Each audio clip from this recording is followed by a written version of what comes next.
Yo, what it do, YouTube? It's your boy Key coming at y'all boys with a brand new video. And today, we're about to go ahead and get into this video. Now, with that being said, I need y'all to make sure you like, comment, and subscribe. I'm going to give you a second to do so. I'm going to give you a second to tap in with your boy. That's all. But, I want to thank you for doing that. Like, comment, and subscribe. Let's check out today's video. Andres is running some routine software tests. At first, everything looks pretty normal, but then he spots something. This peak here is not a typical CPU load. Not a huge problem, but it's annoying. Plus, he can't make sense of it right away. Little does Andres know that this is not just some random bug. It's a cleverly hidden backdoor. One that's been planted over years by hostile forces, possibly state-sponsored hackers. Now it's set to spread globally and give the perpetrators access to millions of servers around the world. To the systems of hospitals, companies, and entire governments.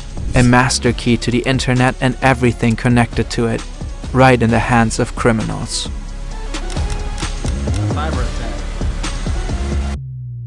Andres doesn't know about any of this yet, but he's about to literally save the internet. To understand this story, we first need to take a little detour into software engineering and a very particular little piece of code. A lot of software out there is company-owned, like Word, which belongs to Microsoft. Only Microsoft employees can tweak and further develop that software. But then there's software that is open source. It works kind of like Wikipedia. The source code is out in the open for anyone to see and use. Basically, anyone can contribute and suggest changes. That has led to the creation of many programs that are fundamental to our digital infrastructure. While anyone can pitch in on open source projects, there are usually a few people in charge. These so-called maintainers have the final say on the code and review any changes before they get implemented. Lasse Collin is one of these maintainers. He has been working for years on the Linux tool xzutils. Linux is the most widely used open source operating system in the world. You may not be running Linux directly on your own computer, but it powers most of the world's servers, mainframes, and every single one of the top 500 supercomputers. XZ is a data compression format included in pretty much all major Linux distributions. A Linux distribution is like a full package of all the essential programs your computer needs to run. Different distros are designed for different purposes. xzutils compresses and packages data so it can be transferred and stored faster. It's kind of like zip files. Collin developed the tool back in 2005. As its maintainer, he has been in charge of all changes to xzutils ever since. He reviews suggested edits and then approves them, or not. Once the approved changes are in place, a new version of xzutils can be included in Linux distros. But lately that process has hit a bit of a snag. Two volunteer developers are not happy with how Collin has been handling his maintenance duties. They feel like he's way too slow in responding to change requests and messages. Dennis Ents is clearly frustrated when he asks for updates. I asked a question here a week ago and have not heard back. Jigar Kumar also seems fed up with how slow. Bro, I don't know why these. I don't even want to just say it's them, but this happens a lot with tech people, bro. They feel overly. What's the word? Entitled. Like, nigga, you are just a extra. You are not the guy. You're not him. You're not that guy. Chill. Be happy with the role that you play, or go make your own shit. Why are you worried about what somebody else got going on? Things are moving. With your current rate, I very doubt to see 4.0 release this year. The only progress since April has been small changes to test code. He even suggests that they might need a new maintainer. Dennis, you are better off waiting until a new maintainer happens or fork yourself. Submitting patches here has no purpose these days. The current maintainer lost interest or doesn't care to maintain anymore. Lasse Collin appears to be struggling with the workload. After all, his work on xzutils is just an unpaid hobby. But Ensign So Kumar you niggas clearly ain't wants even someone getting paid? Like, bro, wow. who can dedicate more time to the project and respond faster to their suggestions. In response to Kumar's message, Colin writes, I haven't lost interest, but my ability to care has been fairly limited. Mostly due to long-term mental health issues, but also due to some other things. He also says, Recently, I've worked off-list a bit with Giatan on XZ Utils, and perhaps she will have a bigger role in the future, we'll see. Giatan first pops up on the developer platform GitHub in January 2021. For over a year, she contributes to other projects. Then, in 2022, she starts submitting changes for XZ Utils. From that point on, she becomes a regular contributor. Tan is dedicated and polite. She writes friendly messages and helps out wherever she can. Nice job to both of you for getting this feature as So far is as this it the is villain? already. Let me know your thoughts on these patches when you have a chance. Is it good enough or did I add bad bugs? Just trying to do my part as a helper elf. Yeah.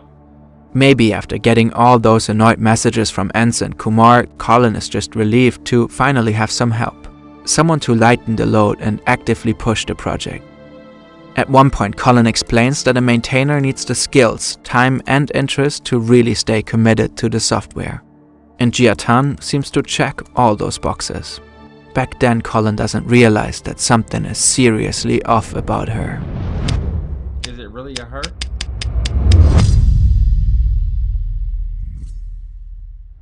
This video, hopefully, offers a glance into the fascinating world of programming. If you're getting inspired by this story, why not learn more about the subject? Enter Brilliant.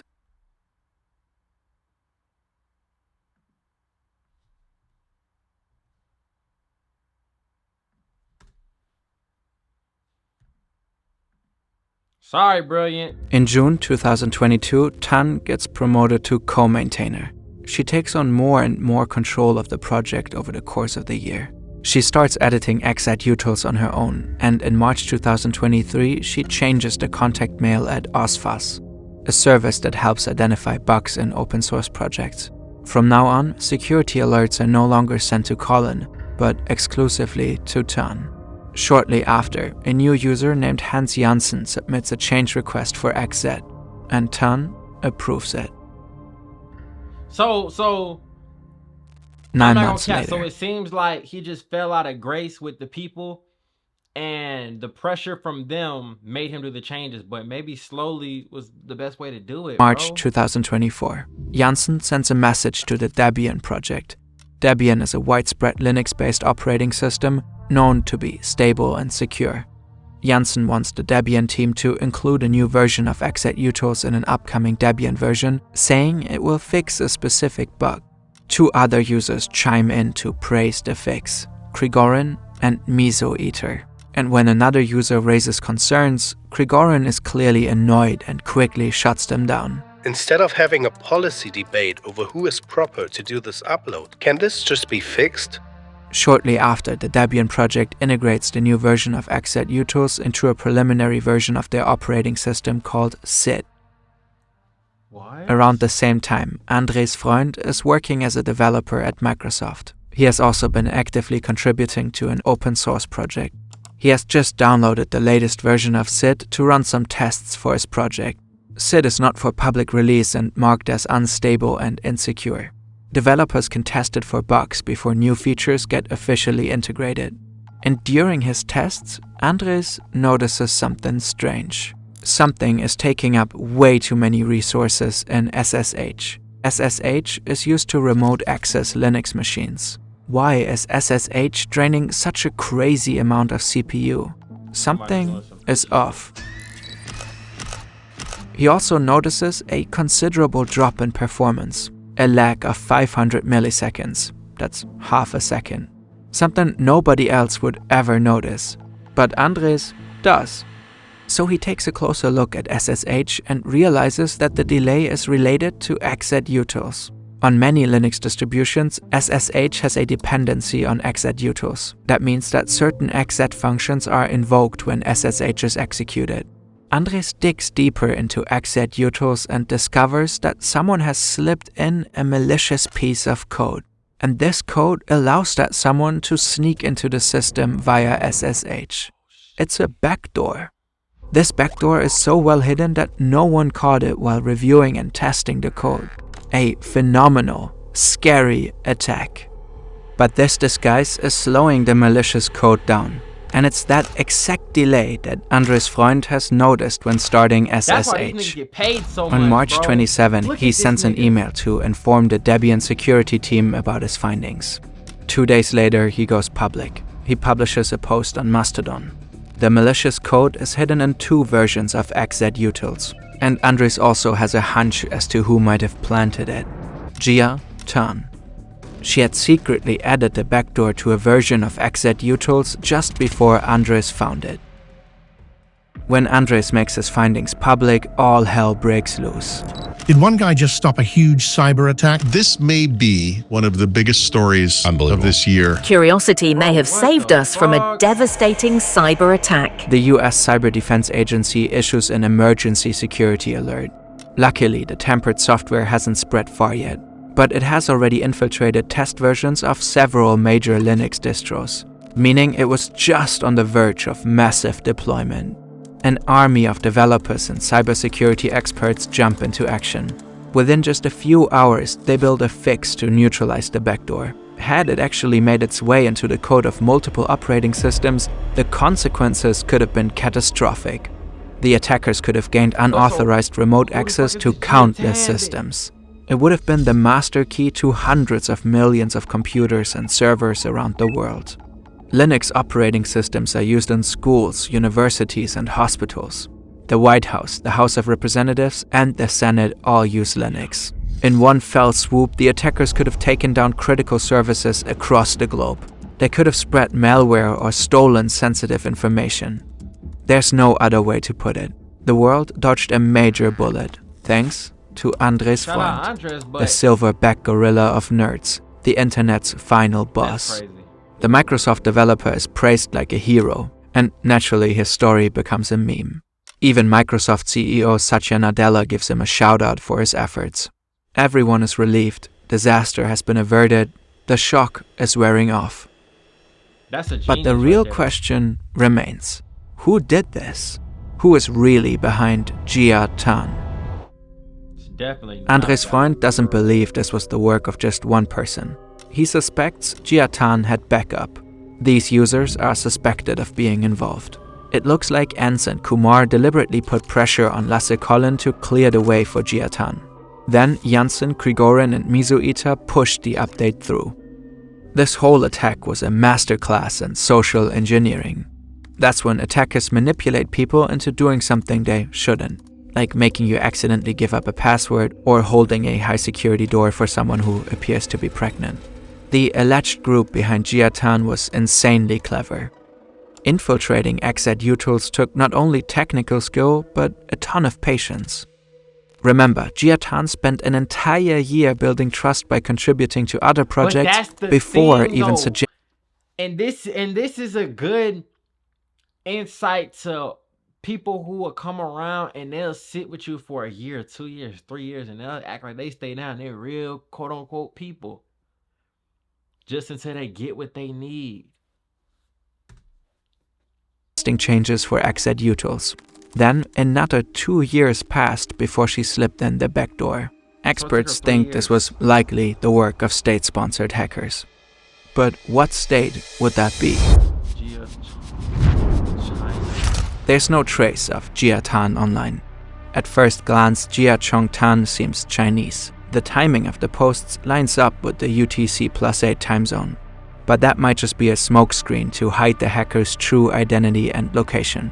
Would someone who spends years crafting such an intricate plan, building trust and slowly gaining control, really leave such obvious breadcrumbs? Faking time zones isn't hard. What if the people behind Jia Tan simply changed the time zone on their computer to UTC+8 before each contribution? At least that's what an analysis of her account suggests.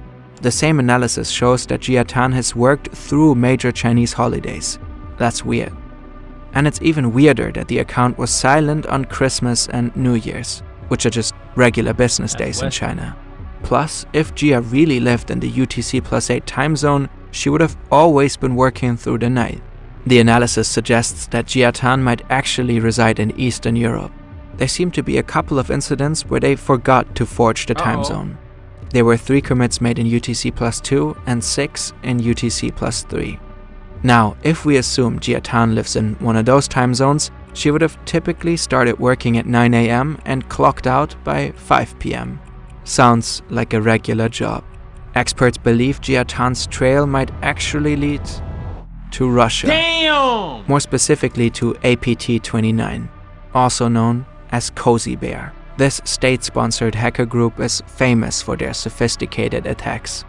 The style of the Exat-Utils hack would fit right in with their... That's the craziest thing about crime in general, and reacting to these videos and learning about the murderers or psychopaths or whatever, bro. If they don't make a mistake on their own, you'll never know. So, the time codes, simple mistake, but cost them big. Now, that doesn't really help with everything else. As far as, you know what I'm saying, getting in position and not only just getting in position, but slipping in the code.